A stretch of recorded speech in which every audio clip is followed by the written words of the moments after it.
106.9 FM and heard nationwide on iHeartRadio. And now it's time for the Art of Investing with Art Espinosa. Thanks a lot, Angelo. You're welcome. Buy, sell, or hold? I'll tell you on this week's edition of the Art of Investing.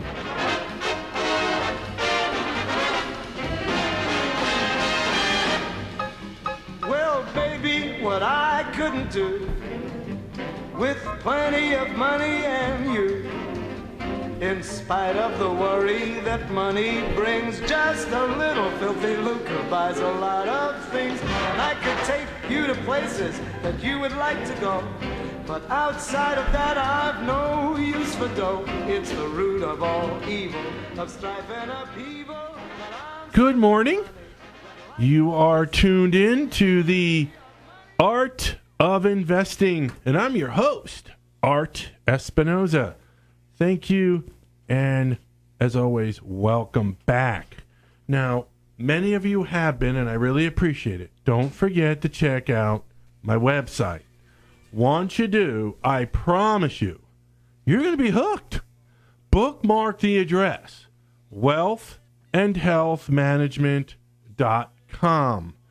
This past week, I had my interview with the best-selling author George Tabor, right here he's from Vero Beach, author of the book Chasing Gold. It's still up there, part 1 is, because some of you are a little slow, shall we say, to get to that point of your day. Well, I'm going to leave it up there another day. It's a great show that I had, and he's a great guy, and you'll really want to tune into that part of the program. It's I think 10 minutes or so, but it's a great interview. You need to check into the website and listen to that. It's really good stuff. Also, I know that many of you are contemplating buying homes. It's all over this show, actually. Realtors all over the place here. And you guys are not only looking to buy homes, you're looking to refinance the one you're in, perhaps. So I added some very easy-to-use calculators to help you figure out exactly where you would stand once you decide that how much you want to buy, or what kind of home you want to buy, the amount of money you might need to finance. I have some very easy-to-use calculators, and all you have to do is go there, plug in. There's one of them. You just plug in the amount of the home, the price of the home, how much you're going to put down. You can even select the interest rate that you want, and then it will do all the numbering, all the addition for you. So, and there's so much more there. There's articles and newsletters. There's videos I have on there outside of the radio show. So check it out. You won't be disappointed. But do remember to bookmark it. Put it on your favorites, and this way you won't have any problem going there. So I'm sure most of you heard by now the Bureau of Statistics came out this week with our GDP numbers for our great nation. Second quarter came in softer than expected. And there were some numbers there that you had business investment that acted as a drag on the number. It was actually came in at 2.3%. I think the analysts were looking for something closer to 2.5%, 3%. But the government spending part of the GDP number came in and helped. But I'm going to tell you what impressed me the most about the number, and that was the impact that exports had. They actually helped out for a change. Yes, they rose in the second quarter to the tune of 5.3%. And what was even better, imports rose by 3.5%, which was down from the previous quarter of 7%. When you have exports exceeding imports, that works as an additive factor to GDP. And when you have the reverse, like we did in the first quarter, the numbers actually in the first quarter, our imports exceeded exports, meaning everything that came in that we purchased was more than what we shipped out. It took 1.92% off the GDP, off the power of this the growth of our country, which happened to be the worst in over 30 years. That hadn't happened in the first quarter for 30 years. But in the second quarter, we made amends. Exports actually exceeded imports. And my friends, we need to see more of this in future reports. Simply because we live in the United States of global America. And I don't think our politicians get that at this point. It's 2015, not 1960. Are you watching black and white TV? Anyone listening, are you watching black and white TV? Are you watching one of those? And if you are, if you are black and white TV, it's one of those big body backs. You know what? Everyone's got a flat screen TV, and I would venture to say most people, at least in the Vero Beach area, have not only a flat screen TV, but you're watching color TV, and you probably have a remote. Get what I'm saying? We live today, things are changing. If we are going to be leaders in this global community, and I think we need to be, we need to take charge now. We are the greatest country in the world, but I'm afraid that's slipping.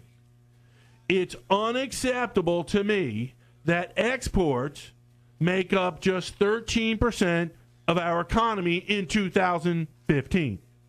Now, I'm not saying that we have to turn ourselves into a country that is largely dependent upon the export industry, such as the Australias of the world or many of the Latin American countries. And I'm not saying that at all.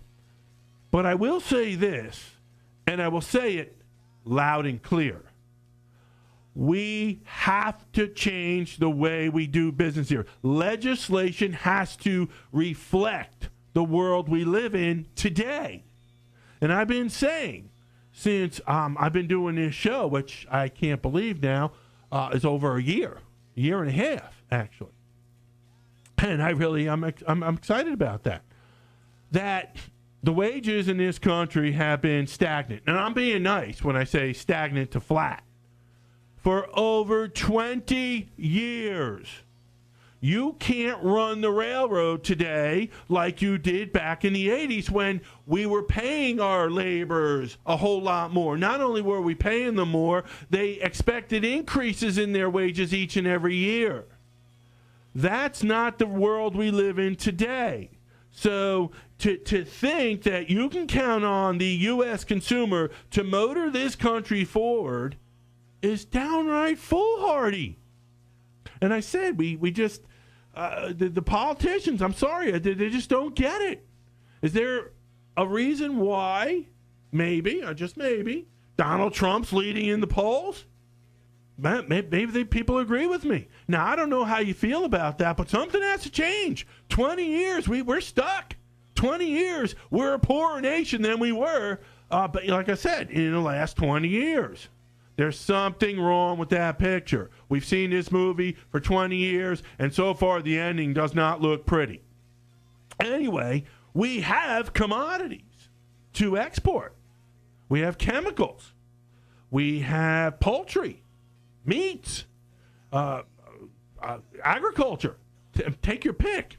Wheat, soybeans, corn, on and on it goes. Fuels, etc. There are no excuses for where we're at on the export front. Now, I've been on the record as one that favors drilling. You remember? Drill, baby, drill. That was me. As a matter of fact, I believe that was one of the openings of one of my shows back in the day. Now I'm saying export, export, export. I'm still a proponent of drilling. We have to. But now that we have drilled and we have supplies of oil at near record levels, and it's dripping all over the place, it's time to start shipping some of the stuff out. Export, export, export. On that point, now, there's hope. There really is. Congress, before they took their month-long recess, or a few weeks, they're taking an August recess, before they left, they were in heavy discussions on lifting a 40-year-old ban on the export of oil. Yes, both, I can tell you, Democrats and Republicans and everyone other class in between is in favor of this. It looks like a go. So I can't help but to think what that would mean to this nation's economy, and not to mention your portfolio.